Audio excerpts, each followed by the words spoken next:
Essere vignaiolo indipendente significa essere un artigiano. Se fosse un altro settore saremmo degli artigiani del vino. Significa fare le cose seguendole dall'inizio alla fine ed è di fatto quello che faccio e probabilmente la FIVI è ciò che ho trovato essere in grado di valorizzare questo aspetto, questo seguire dalla A alla Z ehm, la propria produzione, quindi dal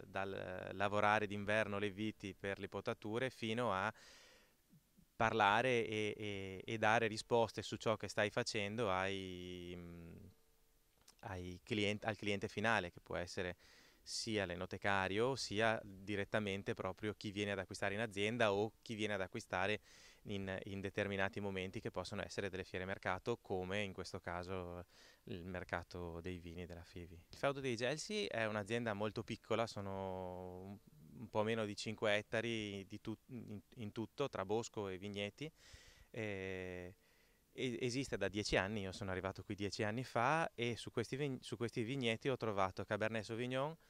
Refosco dal Peduncolo Rosso e Verduzzo Giallo, Verduzzo Dorato con il quale produco Ramandolo, che è il principale prodotto, il principale vino, sia per numero di bottiglie che per superficie, che si produce in questa azienda. Ehm, Vignaiolo indipendente più di così non si può, nel senso che sono io da solo, la mia compagna quando può mi aiuta, ma a parte lei e qualche amico quando ha un po' di tempo, come può capitare in tante famiglie un po' più grandi, che viene ad aiutarmi magari a raccogliere un po' di uva se serve o a fare qualche altro lavoro che magari capita più importante, se no sono da solo. 10 anni fa ho scoperto questi vigneti, mi sono innamorato di questo posto e ho deciso di venire a vivere qui. È significato investire un'intera vita, investire non solo la vita ma economicamente per una vita e bisognava capire se questa superficie riusciva a farmi sopravvivere. E ho capito, fortunatamente, facendo delle cose che mi piacciono molto, che l'unica via che avevo per essere sostenibile su una superficie così piccola era cercare di fare dei vini che fossero un po' fuori dal coro e quindi di osare in alcuni casi, come quest'anno, che fortunatamente la stagione lo ha permesso, di riuscire a raccogliere le uve anche nel mese di dicembre. Non succede sempre, magari l'ultima volta è capitato nel 2003 dove si è riusciti a fare delle raccolte così, però si poteva essere più prudenti e invece ho osato e oggi ho scoperto qual è il grado probabile di alcol e la cosa mi dà molta soddisfazione. Un mese fa non sarei riuscito ad arrivare a questi risultati e quindi riesco ad appassire in vigna invece che appassire nel fruttaio. Il fruttaio c'è e funziona quando è necessario e riesco ad ottenere delle complessità nei vini che magari non sono omologate forse ad alcuni prodotti che si trovano qui intorno, ma hanno una loro caratteristica, non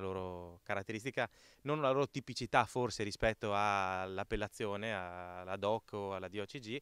ma hanno una loro caratteristica che rispecchia me e rispecchia la mia azienda. Ecco. La domanda principale è come posso sopravvivere con questa piccola superficie e da questo, da degli studi che avevo fatto all'università prima e da comunque un'attenzione da un punto di vista ambientale, etico se vuoi per certi versi, ho scelto di fare alcune cose. Ecco perché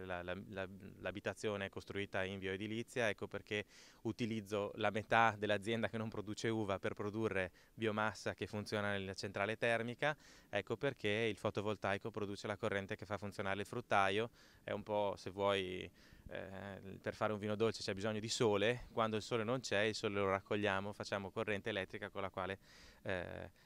facciamo funzionare il fruttaio, ecco, è una specie di surrogato di sole, ma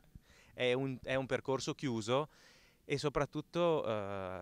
guardandosi qui intorno il posto era talmente bello quando sono arrivato che una delle cose fondamentali era quella di